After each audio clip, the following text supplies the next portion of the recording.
Bien, hermanos, vamos a continuar con el estudio de la carta del apóstol Pablo a los Efesios. Recordamos de que ya estamos en la última parte del capítulo 1. Hoy estamos terminando con el capítulo 1. Y en la última parte del capítulo 1, lo último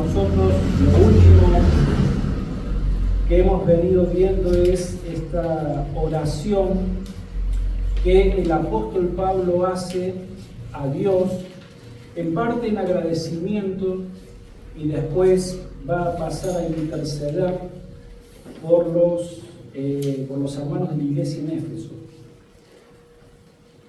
Entonces veíamos que Pablo ha estado agradeciendo a partir del verso 15 a Dios por causa de toda esta multitud de bendiciones que Dios ha derramado sobre su pueblo, sobre su iglesia, y que ha comenzado a compartir con los hermanos en Éfeso.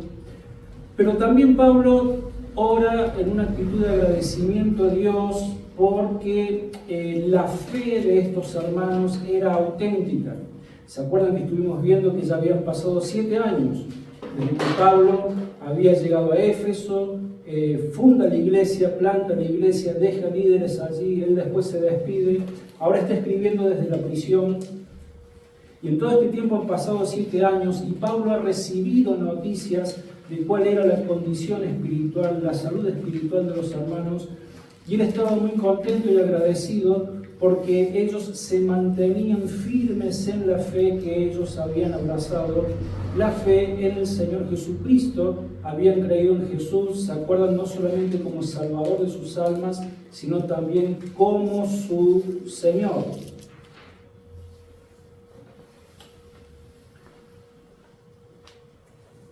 Y lo otro por lo que estaba agradecido Pablo era porque una de las tantas manifestaciones que había en esta fe genuina de ellos es de que existía un amor real entre los hermanos en la iglesia. Después de eso, después de que Pablo ha estado orando con esta actitud de agradecimiento a Dios, Pablo pasa de esta oración de agradecimiento a una oración intercesora, o sea, a pedir algo a Dios a favor de los efesios. Y en esa oración intercesora hay 4 motivos que Pablo va a estar mencionando. Nosotros el domingo pasado analizamos 3 de esos motivos.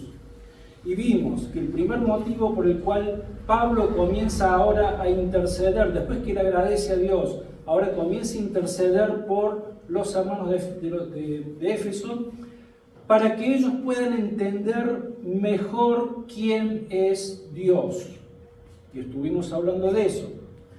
El otro punto por el cual Pablo sigue intercediendo es para que ellos pudieran entender mejor la grandeza del plan de Dios sobre su iglesia.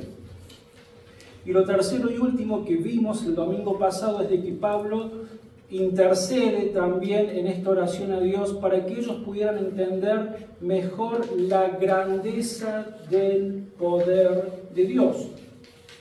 Porque si se acuerdan, vimos de que el conflicto es de que nosotros podemos tener mucha información de la palabra de Dios, pero si nosotros no estamos entendiendo en la mayor profundidad posible toda esa información que permanentemente estamos recibiendo de parte de Dios por su palabra, entonces no aprovecha. O sea, nosotros podemos tener mucha información, pero si no entendemos lo que está llegando a nuestras mentes, no va a tener demasiado provecho en nuestras vidas ni para la vida de los demás.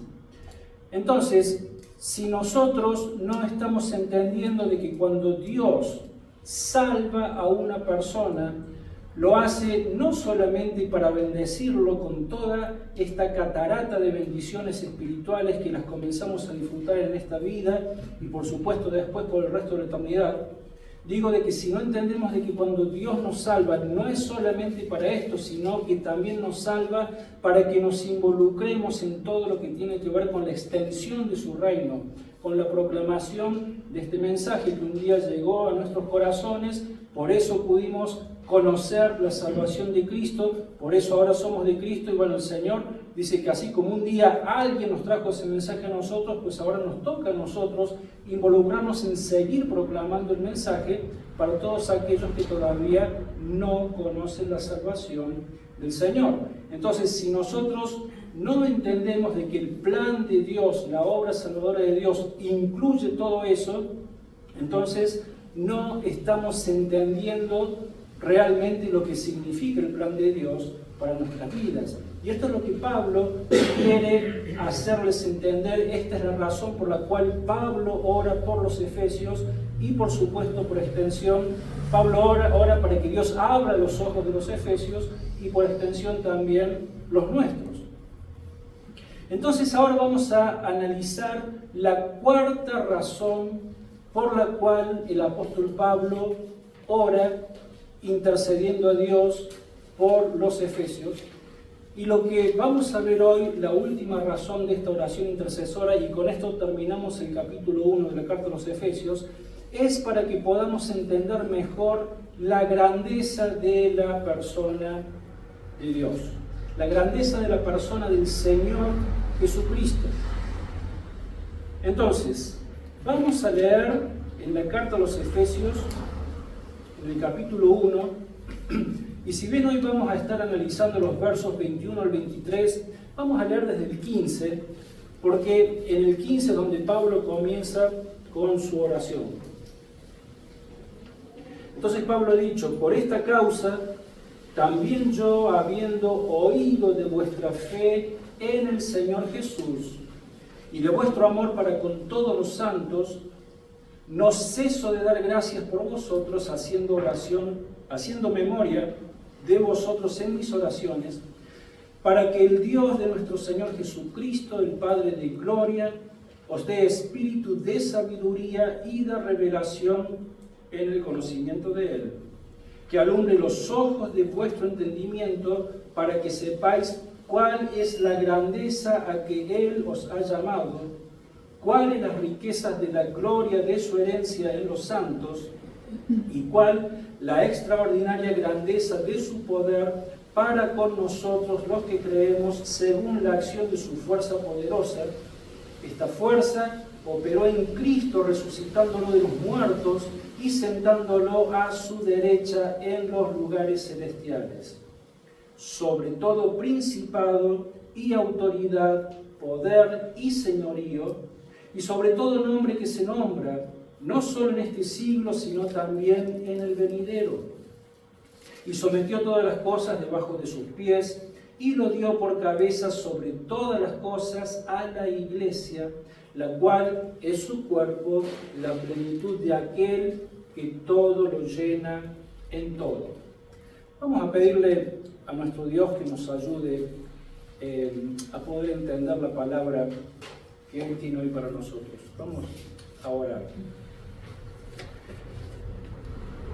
Señor, venimos a ti en este momento. Gracias por un día más en el que nos podemos reunir en tu nombre. Sabemos que tu presencia está en medio nuestro. Te damos gracias, te alabamos, Señor, por todas estas inmensidades, por todas estas riquezas que venimos viendo y descubriendo, Señor, en la carta de Pablo a los Efesios, y que es una carta que sabemos de que no solamente fue para los hermanos de aquel tiempo, sino que es para tu iglesia en todos los tiempos, lo cual nos incluye. Y Señor, te rogamos de que nos ayudes por medio de tu gracia, por medio de la obra de tu Espíritu Santo en nuestras mentes y en nuestros corazones, y por medio de lo que tienes para decirnos en tu palabra, que continúes ayudándonos a crecer, Señor, para que podamos ser hijos e hijas obedientes, que vivamos solamente para la gloria y la honra de tu nombre. Ayúdanos, Señor, a poder entender tu palabra en esta mañana. Te lo pedimos en el precioso nombre del Señor Jesús. Amén. Bueno, entonces, versos 21 al 23. Comenzamos, bueno, hoy vamos a hablar en que Pablo está orando para que podamos entender mejor la grandeza de la persona de Dios, y tenemos tres puntos en donde Pablo nos va a estar demostrando de que Cristo es superior a todo, de que Cristo es exaltado sobre todo, y finalmente de que Cristo es la cabeza de la iglesia. Entonces comienza diciendo en el verso 21, dice: sobre todo principado y autoridad y poder y señorío, y sobre todo nombre que se nombra no solo en este siglo, sino también en el venidero. Bueno, obviamente esto no está desconectado del verso 20 y obviamente de todo lo que viene atrás, pero lo que Pablo está conectando, lo que hemos leído en el verso 20, que dice, el 20 había dicho: esta fuerza operó en Cristo, resucitándolo de los muertos y sentándolo a su derecha en los lugares celestiales. Y ahora dice: sobre todo principado y autoridad y poder y señorío, y sobre todo nombre que se nombra no solo en este siglo, sino también en el venidero. Entonces lo que Pablo está haciendo en este momento es conectar el infinito poder del Señor Jesucristo con la grandeza de su persona. Su infinito poder con la grandeza de la persona de Dios, con la grandeza de la persona del Señor Jesucristo. Pablo quería que la iglesia, Pablo quiere que entendamos de que no existe nadie que sea superior en poder al Señor Jesucristo. Pablo lo que está queriendo hacer al hablar de esta manera, al remarcar todo lo que él remarca, es de que entendamos de que no solamente de que no hay nadie que sea igual o superior al Señor Jesucristo, sino que Él es superior absolutamente a cualquier criatura que ha sido creada por Dios. ¿Por qué? Y sencillamente porque el Señor Jesucristo es Dios. Es lo que está diciendo Pablo. ¿Se acuerdan de Timoteo? Vamos a estar leyendo ahí para que vayan buscando, si quieren, en la segunda carta de Pablo a Timoteo. Y nosotros, ustedes saben de que, bueno, ahora Pablo está muy agradecido porque veía las virtudes de la iglesia de los Efesios, porque ellos estaban firmes en la fe y todo por lo cual Pablo viene agradeciendo. Pero después el tiempo sigue pasando.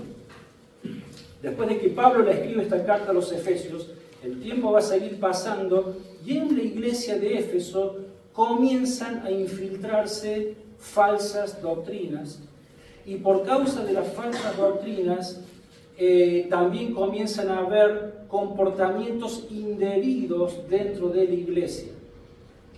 Entonces, lo que va a hacer Pablo es pedirle a Timoteo que vaya a Éfeso y que ponga en orden aquellas cosas que se habían salido de orden. Entonces, cuando nosotros leemos primera o segunda Timoteo, tenemos que entender de que Pablo le está escribiendo al pastor Timoteo para que Timoteo ponga en orden la iglesia de Éfeso. Cosa que no pasa en el momento que Pablo esté escribiendo la carta, eso va a ocurrir después. ¿Se entienden? Bueno, entonces ahora cuando leemos a Timoteo, cuando leamos a Timoteo, vamos a entender esto, de que Timoteo había sido enviado por Pablo para corregir algunas deficiencias en cuanto a doctrina y vida práctica en la iglesia de los Efesios, y Timoteo, en medio de estas personas que parece ser de que a él no lo aceptaban, como por ahí lo habían aceptado a Pablo al principio, por allí lo menospreciaban porque él era joven. Por eso cuando ustedes leen Timoteo, Pablo, una de las muchísimas exhortaciones, le dice: nadie tenga en poco tu juventud. ¿Se acuerdan? O sea, le está diciendo: Timoteo, no te dejes intimidar, por más que seas más joven que muchos de los que están allá. Tenés que ir y poner en orden aquellas cosas que se han salido de orden. El punto es de que Timoteo, en medio de esta situación, él en un momento se desanima se siente desanimado. Por eso Pablo también le va a decir que Dios no nos ha dado espíritu de cobardía, sino de poder y de dominio propio. Y todo lo que nosotros leemos en la carta a Timoteo es porque Pablo le está dando ánimo y le está diciendo: Timoteo, no te eches para atrás, anda a hacer lo que te he mandado a hacer, lo que Dios te ha mandado a hacer, y corregime las cosas en la iglesia de Éfeso. Pero Pablo estaba desanimado. Entonces, en la segunda carta a Timoteo, capítulo 2, verso 1 al 8, leemos de la siguiente manera, y entendamos esta era la situación por la que estaba pasando Timoteo y por la cual Pablo la escribe. Entonces le dice: tú pues, hijo mío, esfuérzate en la gracia que es en Cristo Jesús. Lo que has oído de mí ante muchos testigos, esto encarga a hombres fieles que sean idóneos para enseñar también a otros. Tú pues sufre penalidades como buen soldado de Jesucristo. Ninguno que milita se enreda en los negocios de la vida a fin de agradar a aquel que lo tomó por soldado. Y también el que lucha como atleta no es coronado, sino lucha legítimamente. El labrador, para participar de los frutos, debe trabajar primero. Considera lo que te digo y el Señor te dé entendimiento. Acuérdate de Jesucristo, descendiente de David, resucitado de los muertos conforme a mi evangelio. ¿Se dan cuenta? Otra vez vemos el mismo principio de Pablo. Le está dando información. Pero ¿qué le dice? En el 7 le dice: considera lo que te digo, considera toda esta información, esta exhortación que te estoy dando, pero que el Señor te dé entendimiento. O sea, Pablo oraba para que Timoteo pudiera entender esta información que estaba recibiendo de parte de él, porque es la forma en la que después eso se consuma en la práctica. Entonces le dice: acuérdate de Jesucristo, descendiente de David, resucitado de los muertos conforme a mi evangelio. Cuando Pablo le dice a Timoteo que se acuerde de Jesucristo, quien fue levantado de los muertos, lo que le está diciendo es: Timoteo, nunca te olvides de la grandeza de la persona que habita en ti. ¿Cuál es la persona que habitaba en Timoteo y que habita en todo creyente, en todo hijo de Dios? Es la persona del Señor Jesucristo. ¿Por medio de quién Cristo ha venido a ser morada en nosotros? Por medio de su Espíritu Santo. Por eso lo que decíamos recién, en otra parte, Pablo también le dice de que Dios no nos ha dado espíritu de cobardía, sino de poder y de dominio propio. Y le está diciendo: Timoteo, nunca te olvides de la grandeza de la persona que vive en ti. Esa persona gloriosa que es el Señor Jesucristo, Él fue levantado y fue sentado a la diestra de Dios. Ahora, ¿qué es lo que, no sé, generalmente o muchas veces, o quizás en algún tiempo, qué es lo que se nos viene a la mente cuando se nos dice que Cristo está sentado a la diestra de Dios? Yo no sé, pero a mí por mucho tiempo, hasta que entendí, y bueno, es ver a Dios Padre, ¿no? Es la imagen que por ahí normalmente tenemos, sentado en un gran trono lleno de luz y de gloria y de esplendor, y en una silla al lado, a la mano derecha, sentado el Señor Jesucristo, como mirando desde allá arriba, entre las nubes, viendo qué es lo que pasa aquí en la tierra. Creo que es una imagen normal, no sé si a ustedes se les ha pasado eso por la cabeza, pero el punto es de que nosotros tenemos que sacarnos esa imagen de nuestra cabeza porque no tiene nada que ver con lo que está diciendo acá. Cuando dice de que el Señor Jesucristo fue levantado de entre los muertos y que está sentado a la diestra de Dios, está queriendo decir de que el Señor Jesucristo, una vez que regresó de su obra aquí en la tierra y ascendió a los cielos, el Señor Jesucristo ha sido exaltado al lugar de preeminencia más alto y más sublime que pueda existir en toda la faz del universo de Dios. Cristo ocupa el lugar preeminente por absolutamente. Él ocupa el lugar de honor absoluto. Él ocupa el lugar de majestad absoluta, de autoridad absoluta y de poder absoluto. Entonces, cuando nosotros leemos de que Cristo está sentado a la diestra de Dios, se refiere a esto, de que a Él le ha sido entregada toda la autoridad, toda la majestad, toda la gloria y toda la honra han sido entregadas al Señor Jesús. No es Jesús sentado en una silla al lado del trono de Dios. No, está diciendo de que a Él le ha sido entregada toda autoridad y poder y señorío sobre todo el universo que existe. Entonces le está diciendo a Timoteo lo mismo que le está diciendo a los efesios ahora, antes de que él fuera enviado, porque es lo que leemos en el verso 20, ¿no es cierto?, de la carta a los Efesios. Efesios 1:20, Pablo les está diciendo a los Efesios, esta fuerza operó en Cristo, resucitándolo de los muertos y sentándolo a su derecha en los lugares celestiales. Y a Timoteo después le va a decir lo mismo, acuérdate de Jesucristo, que fue levantado de entre los muertos, según mi evangelio. Entonces es como que Pablo siempre está enfatizando que no perdamos de vista quién es el Señor Jesús, ni cuál es la grandeza del poder y de la persona del Señor Jesús.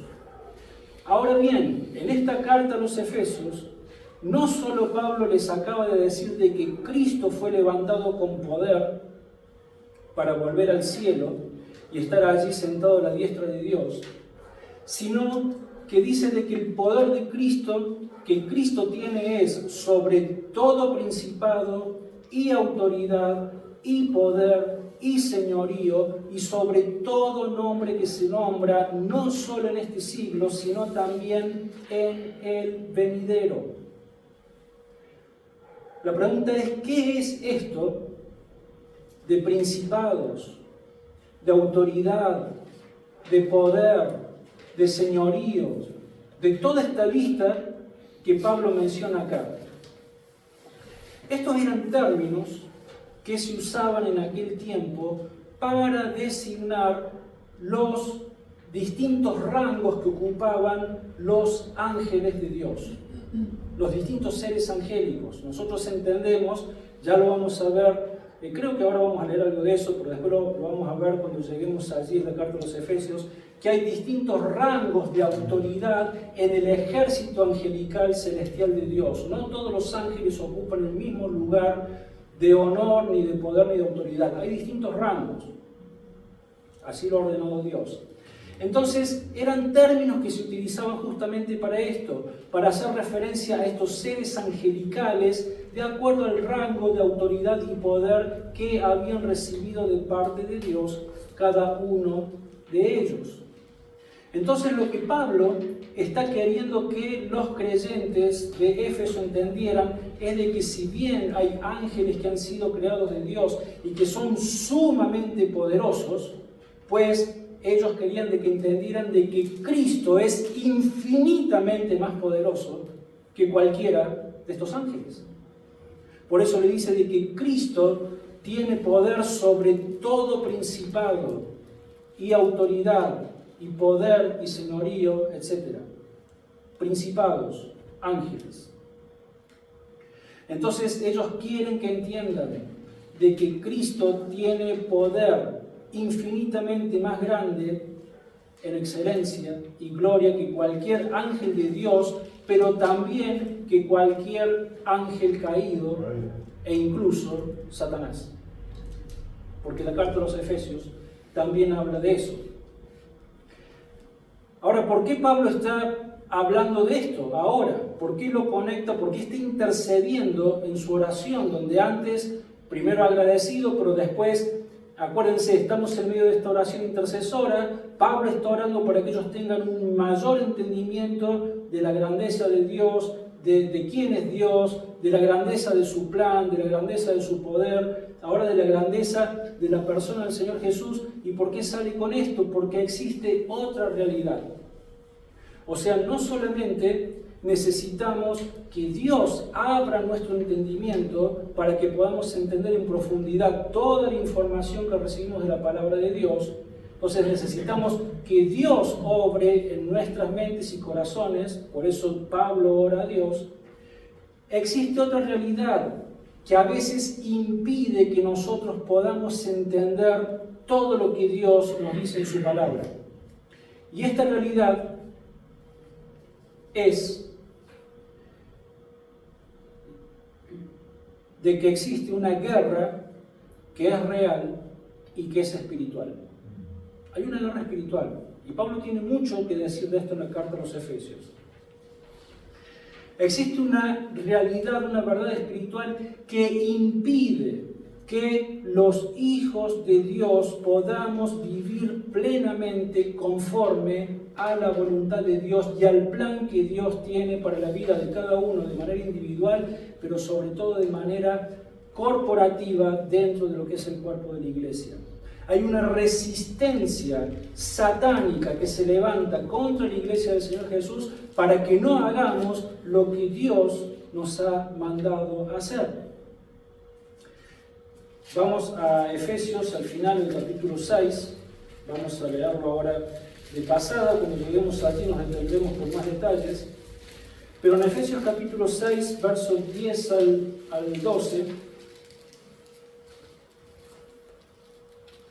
tenemos el famoso pasaje de la armadura de Dios, ¿no es cierto?, en donde Pablo dice: por lo demás, hermanos míos, fortaleceos en el Señor y en su fuerza poderosa. Vestíos de toda la armadura de Dios para que podáis estar firmes contra las acechanzas del diablo, porque no tenemos lucha contra sangre y carne, sino contra, ahí está de nuevo, principados, contra potestades, contra los gobernadores de las tinieblas de este mundo, contra huestes espirituales de maldad en las regiones celestes. Por tanto, tomad toda la armadura de Dios para que podáis resistir en el día malo y, habiendo acabado todo, estar firmes. Bueno, era hasta el 12, pero una vez más vuelve a hacer mención a estos poderes, a estos principados, a estas potestades. O sea, así como dentro del ejército santo de Dios, de sus ángeles, existen distintos rangos, Satanás ha hecho lo mismo. Tiene distintos rangos en aquellos ángeles caídos que también son poderosos y los tiene identificados por principados, potestades, distintos tipos de rangos, pero son seres malditos que se levantan en contra de Dios y en contra de la iglesia del Señor Jesucristo. Pero Pablo, si vamos a Colosenses, que está inmediatamente después de Efesios, está Filipenses y después está Colosenses, capítulo 2, Pablo dice a los colosenses, también le dice a los colosenses, que Cristo derrotó a Satanás, que Cristo derrotó a sus huestes de maldad también, a sus demonios, a sus ángeles caídos. Colosenses capítulo 2, versos 13 al 15, dice: y a vosotros, estando muertos en pecados y en la incircuncisión de vuestra carne, os dio vida juntamente con Él, perdonándoos todos los pecados. Él anuló el acta de los decretos que había contra nosotros, que nos era contraria, y la quitó de en medio, clavándola en la cruz. Y que dice el 15, y despojó a los principados y a las autoridades, y los exhibió públicamente, triunfando sobre ellos en la cruz. Es decir, que Cristo en su muerte en la cruz venció a Satanás y a sus ángeles caídos. Entonces, lo que Pablo está queriendo mostrarnos es de que por medio del poder que los hijos de Dios tenemos en Cristo Jesús, por cuanto Cristo Jesús habita en nosotros por su Espíritu Santo, por medio de este poder, más un entendimiento conocimiento cada vez más profundo que podamos ir adquiriendo del mensaje de Dios para nuestras vidas, del mensaje del Evangelio, más una vida consistente de oración, pues entonces lo que Pablo está queriendo decir es de que vamos a poder obtener de esta manera y solamente de esta manera victoria sobre estas influencias espirituales, diabólicas, que vienen a querer refrenar en nuestras vidas lo que el Señor quiere hacer en nosotros y a través de nosotros, y para que de esta manera podamos vivir una vida cristiana, real, victoriosa y que le lleve gloria a Dios.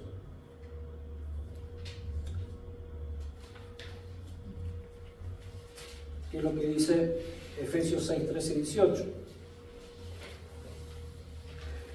Por tanto, tomad toda la armadura de Dios para que podáis resistir en el día malo y habiendo acabado todo, estad firmes. Estad pues firmes, ceñida vuestra cintura con la verdad, vestidos con la coraza de justicia y calzados los pies con el celo por anunciar el evangelio de la paz.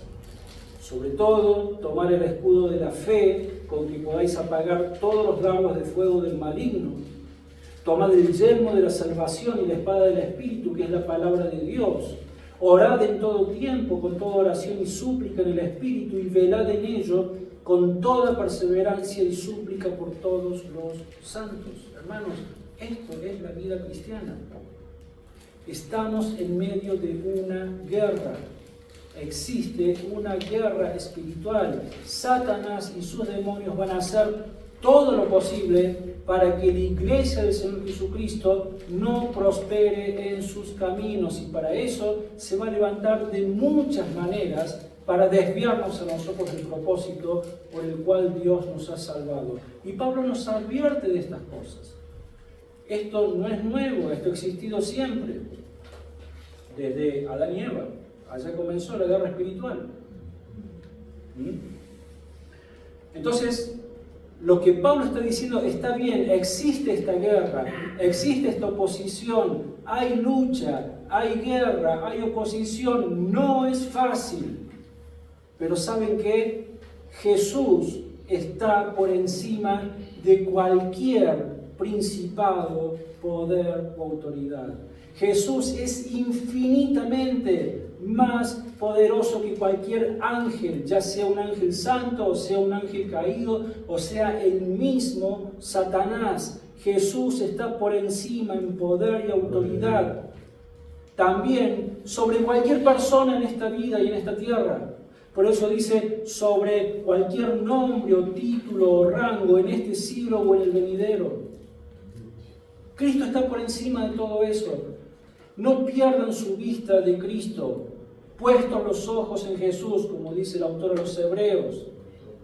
No tenemos que dejarnos amedrentar.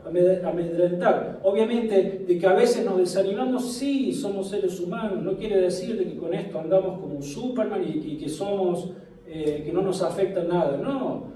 En la vida sufrimos y se levantan situaciones difíciles y pasan cosas en nuestro ámbito familiar y pasan cosas en nuestro ámbito laboral y pasan cosas en todos lados y cosas que nos afectan y que por ahí nos frenan y no podemos hacer todo lo que quisiéramos hacer para Dios y demás. Eso es cierto, pero Pablo está diciendo, no se olviden de quién son, a quién pertenecen y quién es aquel que mora en ustedes. Él es infinitamente más poderoso que todas estas circunstancias y todas estas cosas.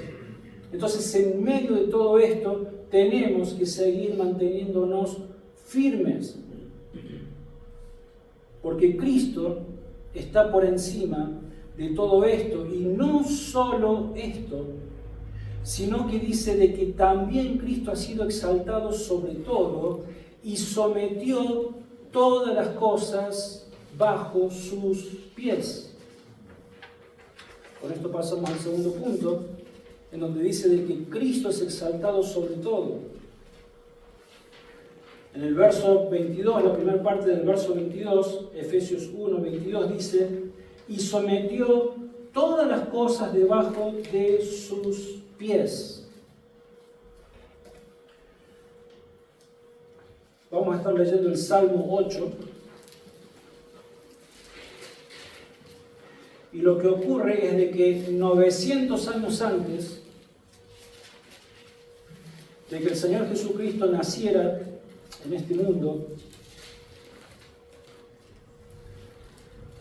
David escribe este salmo.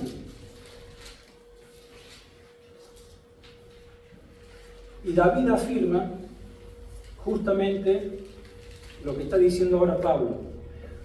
Dice, vamos a leer el Salmo 8, del verso 1 al 6. Dice, Jehová, Señor nuestro, cuán grande es tu nombre en toda la tierra. Has puesto tu gloria sobre los cielos, de la boca de los niños y de los que aún maman, fundaste la fortaleza a causa de tus enemigos, para hacer callar al enemigo y al vengativo. Cuando veo tus cielos, obra de tus dedos, la luna y las estrellas que tú formaste, digo, ¿qué es el hombre para que tengas de él memoria, y el hijo del hombre para que lo visites? Lo has hecho poco menor que los ángeles y lo coronaste de gloria y de honra. Lo hiciste señorear sobre las obras de tus manos, todo lo pusiste debajo de sus pies.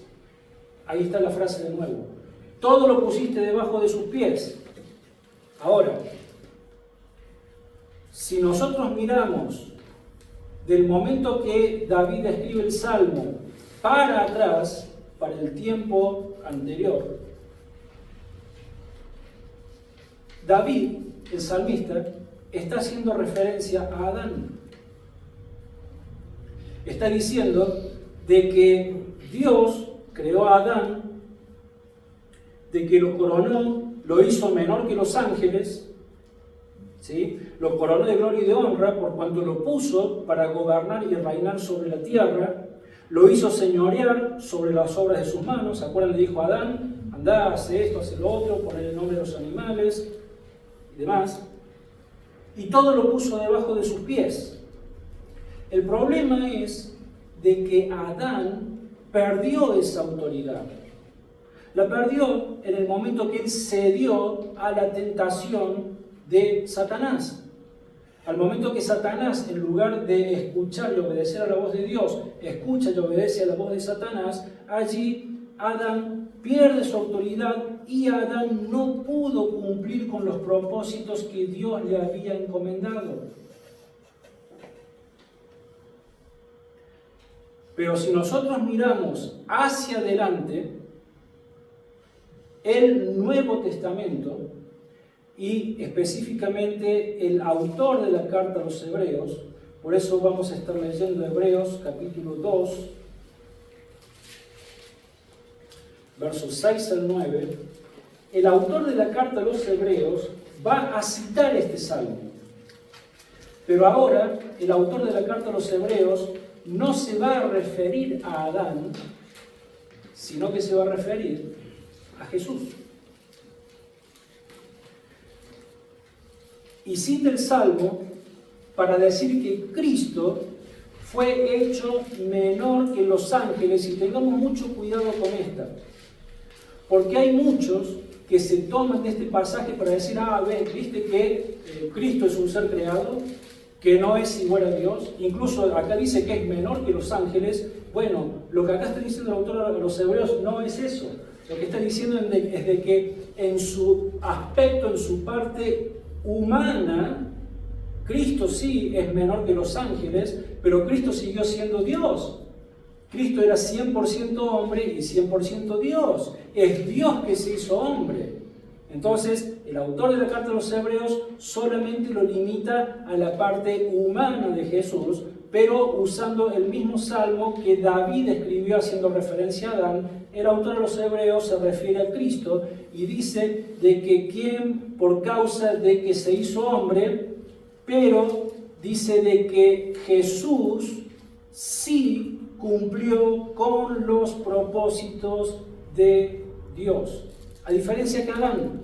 Adán no pudo cumplir con los propósitos de Dios porque Adán se dio el pecado. Como Cristo nunca se dio el pecado, Cristo pudo lograr y cumplir los propósitos de Dios y logró nuestra redención, y por esa razón Él ha sido coronado de gloria y de honra. Fíjense Hebreos 2, 6, 9.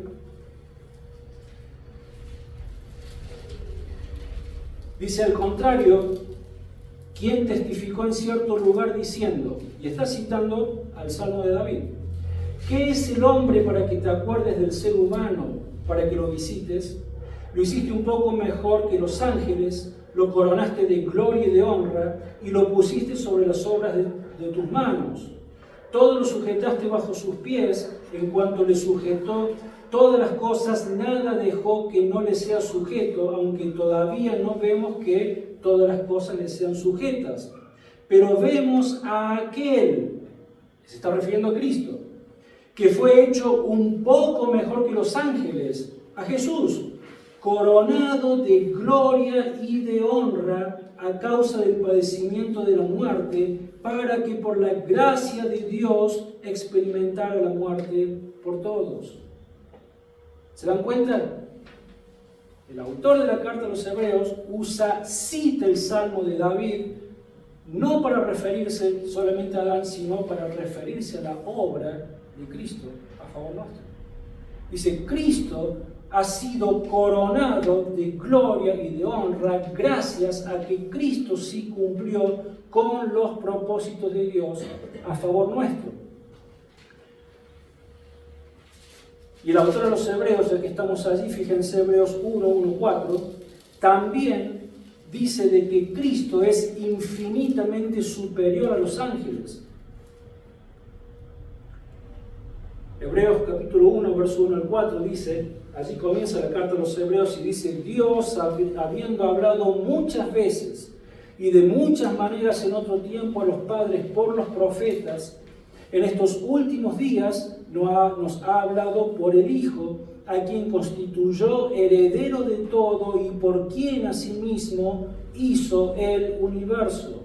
Él es el resplandor de su gloria, la imagen misma de su sustancia, y quien sustenta todas las cosas con la palabra de su poder, habiendo efectuado la purificación de nuestros pecados por medio de sí mismo, se sentó a la diestra de la majestad en las alturas, hecho tanto superior a los ángeles, cuanto heredó más excelente nombre que ellos.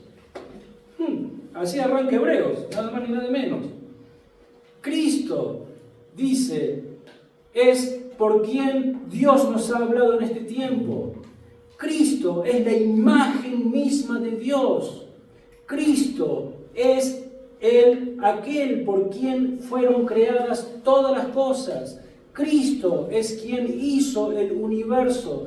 Cristo es la misma imagen de Dios. Tiene exactamente la misma gloria. Cristo es el resplandor de la gloria de Dios, porque Jesucristo es Dios. Él vino y efectuó la purificación de nuestros pecados, y después de que esto hizo, ascendió a las alturas y está sentado a la diestra de la majestad de las alturas, y es hecho superior a los ángeles, infinitamente superior que los ángeles. Ese es Cristo. Entonces, Pablo, volvemos a Efesios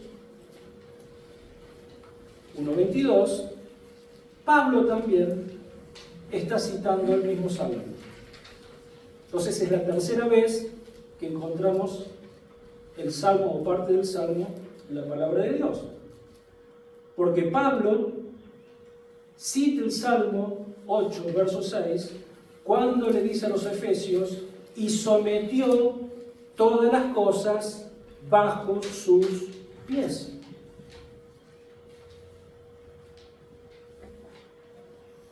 Esto, al mismo tiempo, era una expresión militar. En la palabra de Dios, en un altísimo porcentaje, no recuerdo bien ahora, pero creo que más de un 60%, todo lo que encontramos en la palabra de Dios, si bien son verdades reales y que apuntan a verdades espirituales, pero en un altísimo porcentaje todo lo que encontramos es lenguaje figurado.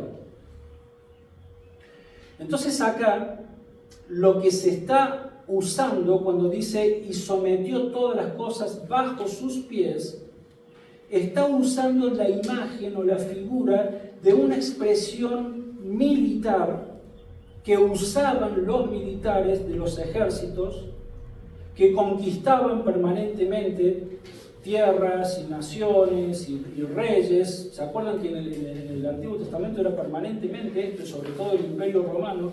Todo el tiempo avanzaba y conquistaba a otras naciones, a otros imperios, a otros reyes. Era un estado de guerra y de conquista casi permanente. Entonces, cuando un conquistador, uno de estos reyes, conquistaba a otro, lo que hacían era entrar al territorio conquistado y ellos declaraban que ese territorio ahora estaba sometido bajo sus pies, porque lo habían conquistado. Entonces ellos decían, ahora todo este territorio, todo este reino, ahora está sometido bajo nuestros pies, porque lo hemos conquistado. Pero no solamente eso, para cerrar todo este evento de la conquista, para poner el sello final, el rey victorioso iba hacia el rey que había sido conquistado, derrotado, y el rey derrotado estaba tirado en la tierra. Entonces el rey triunfante iba y ponía su pie sobre el cuello del rey conquistado y se lo pisaba, y lo que quería decir es de que ahora todo tu reino está sometido bajo mis pies.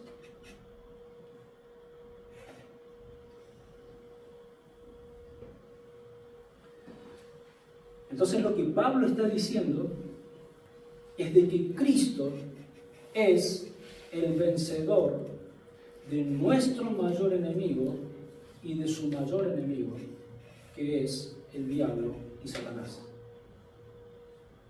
Y lo que Pablo está diciendo es de que Cristo ha vencido a aquel que tenía el imperio y el poder sobre la muerte, que era Satanás. Lo dice de nuevo el autor a los Hebreos. Hebreos 2:14. Yo les leo, dice: así que por cuanto los hijos participaron de carne y sangre, él también participó de lo mismo. ¿Qué está diciendo? Dios tuvo que hacerse hombre, tuvo que adoptar un cuerpo. ¿Para qué? Para que por medio de, participó de lo mismo, para destruir por medio de la muerte al que tenía el imperio de la muerte, esto es, al diablo.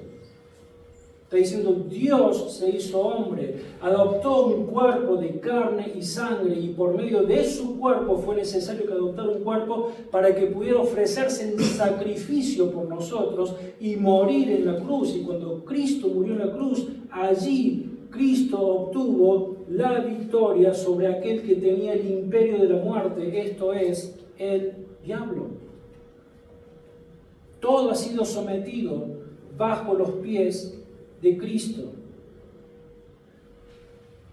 Entonces Pablo está orando para que Dios le dé entendimiento a los efesios y otra vez a nosotros para que entendamos de que Cristo es absolutamente superior a todo, de que no existe nada ni nadie que sea más poderoso que nuestro Señor.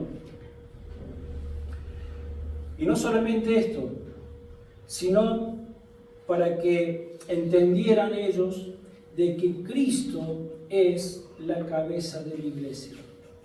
Porque también en aquellos tiempos había confusión en este sentido, y también en nuestro tiempo hay mucha confusión. Cuando vos preguntas, ¿y quién es la cabeza de la iglesia? Bueno, muchos te podrían citar al Papa, ¿no es cierto?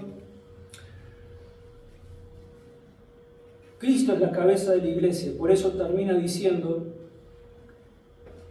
el verso 22 y 23 dice, y lo dio por cabeza sobre todas las cosas a la iglesia, la cual es su cuerpo, la plenitud de aquel que todo lo llena en todo. No nos olvidemos que en aquel tiempo la divinidad que era adorada por los efesios, por toda la cultura de los efesios y por toda Asia, la divinidad que era adorada, la cual todo el mundo veneraba, de la cual ellos entendían que venía el sustento de sus vidas, que era de quien recibían todos sus favores, la vida, el alimento, la fertilidad de las mujeres para dar a luz los hijos, de que todo el bien que los efesios recibían provenía de la diosa Diana. De la diosa Diana, ¿se acuerdan? Bueno, esto obviamente es absolutamente característico del paganismo, en donde aquellos falsos maestros guían a las personas a la adoración de los falsos dioses. Entonces todo esto estaba muy fresco en la vida de los efesios. Porque está bien, ellos habían sido instruidos por Pablo, tenían 7 años ya de vida en la iglesia, pero vivían ellos todavía en medio de esa comunidad en donde seguían siendo influenciados por estas falsas doctrinas, y por eso no es casualidad de que Pablo esté haciendo referencia a todas estas cosas, para que ellos entiendan de que Cristo incluso es infinitamente superior a cualquier ídolo, que en realidad los ídolos, los falsos dioses no existen. Son producto de la imaginación de los hombres, pero ni siquiera existen. Entonces Pablo ora a Dios para que estos efesios convertidos a Cristo entendieran no solamente que el Señor Jesucristo es el único Dios superior a todo y que Él es el único exaltado sobre todo, sino que también que el Señor Jesucristo es el único dueño y Señor de su iglesia. Por eso termina diciéndoles lo que le dice, y lo dio por cabeza. Primero dice, sometió todas las cosas bajo sus pies. Cristo ha vencido. Cristo es nuestro glorioso capitán, victorioso, nuestro rey. Todo está sometido bajo sus pies. Él triunfó. Todo lo sometido bajo sus pies, pero también Él ha sido constituido como cabeza de su iglesia, sobre todas las cosas, la cual es su cuerpo, la plenitud de aquel que todo lo llena en todo. Entonces, Pablo está queriendo recordarles y decirles esto también, no solamente Cristo es nuestro Rey infinitamente lleno de gloria y de poder y todo está sometido bajo sus pies, sino que Él es el único dueño y Señor de su iglesia, que los ídolos no son nada, que los ídolos nada tienen que ver con la verdadera iglesia del Señor Jesús. Toda iglesia, por más de que hablen de Cristo, que hablen de Dios, que hablen del Espíritu Santo, pero que en medio de todo eso te hagan adorar y postrarte ante los ídolos, no es la iglesia de Cristo. Les está diciendo, voy a estar leyendo en Mateo, capítulo 16, pero les está diciendo de que ningún hombre en esta tierra es la cabeza o el líder de la iglesia. El único que es cabeza de la iglesia es Cristo. Mateo 16, 13 al 18, ya vamos terminando. Mateo 16, 13 al 18. Dice, al llegar Jesús a la región de Cesarea de Filipos, preguntó a sus discípulos diciendo, ¿quién dicen los hombres que es el Hijo del Hombre? Ellos dijeron, unos Juan el Bautista, otros Elías y otros Jeremías o alguno de los profetas. Él les preguntó, ¿y vosotros quién decís que soy yo? Respondiendo Simón Pedro dijo, tú eres el Cristo, el Hijo del Dios viviente. Entonces le respondió Jesús, Bienaventurado eres, Simón, hijo de Jonás, porque no te lo reveló carne ni sangre, sino mi Padre que está en los cielos. Y yo también te digo que tú eres Pedro, y sobre esta roca edificaré mi iglesia, y las puertas del Hades no la dominarán. Efesios 5:23 dice: porque el marido es cabeza de la mujer, así como Cristo es cabeza de la iglesia, la cual es su cuerpo y él su Salvador. Hermanos, ningún hombre es el representante de Dios en la tierra. Ningún hombre es el Señor, ni el representante, ni la cabeza de la iglesia aquí en la tierra. El único que es cabeza de su iglesia, la cual es su cuerpo, se llama Jesús. La iglesia es de Cristo, no es de ningún hombre. Pero si hay un representante de Dios en la tierra, ¿y saben quién es? Es el Espíritu Santo. El Espíritu Santo de Dios, el cual fue enviado por el Hijo y por el Padre, ¿para qué? Para recordarnos todas aquellas cosas que necesitábamos saber, para ser nuestro consolador, para ser quien nos guía. Él es el representante de Dios en la tierra, pero no nos dejemos engañar. Ningún hombre es la cabeza de la iglesia aquí en la tierra. Pues bien, terminemos leyendo entonces Efesios capítulo 1, versos 15 al 23, y con esto damos por terminado el capítulo 1, que es toda la oración de Pablo. Por esta causa también yo, habiendo oído de vuestra fe en el Señor Jesús y de vuestro amor para con todos los santos, no ceso de dar gracias por vosotros, haciendo memoria de vosotros en mis oraciones, para que el Dios de nuestro Señor Jesucristo, el Padre de gloria, os dé espíritu de sabiduría y de revelación en el conocimiento de Él, que alumbre los ojos de vuestro entendimiento para que sepáis cuál es la esperanza a que Él os ha llamado, cuáles las riquezas de la gloria de su herencia en los santos, y cuál la extraordinaria grandeza de su poder para con nosotros los que creemos, según la acción de su fuerza poderosa. Esta fuerza operó en Cristo, resucitándolo de los muertos y sentándolo a su derecha en los lugares celestiales, sobre todo principado y autoridad, poder y señorío, y sobre todo nombre que se nombra no solo en este siglo, sino también en el venidero. Y sometió todas las cosas debajo de sus pies, y lo dio por cabeza sobre todas las cosas a la iglesia, la cual es su cuerpo, la plenitud de aquel que todo lo llena en todo. Padre celestial, Señor, gracias una vez más por ayudarnos a entender estas preciosas y poderosas verdades. Gracias porque Cristo es nuestro Señor. Gracias porque Cristo obtuvo toda victoria a favor nuestro en aquella cruz. Gracias porque todo ha sido sujetado y sometido bajo sus pies. Gracias porque Cristo no falló, porque Cristo no cedió a los engaños ni a las tentaciones de Satanás. Y gracias a eso pudo Él ofrecerse en sacrificio por pago el rescate de nuestros pecados.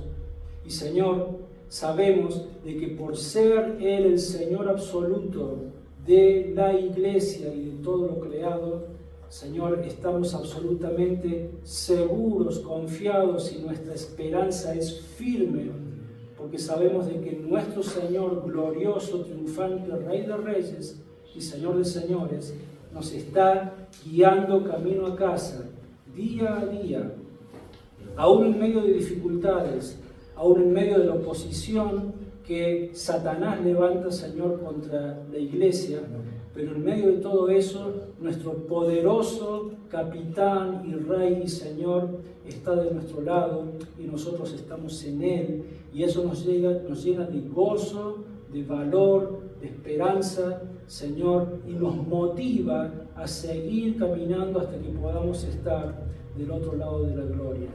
Mientras tanto, Señor, confiamos en ti, ayúdanos a que estas verdades cobren vida cada vez más en nuestras mentes y en nuestros corazones, y que, Señor, que como iglesia del Señor Jesucristo, siendo vos nuestra cabeza, como cuerpo tuyo, podamos funcionar y hacer todo lo que vos, Señor, nos mandes a hacer. Una vez más, Señor, nuestra oración es de que nos ayudes a ser la iglesia que vos quieres que nosotros seamos. Te damos gracias, te damos honra, gloria, honor, poder, majestad. Oramos en el precioso nombre del Señor Jesús. Amén. Amén.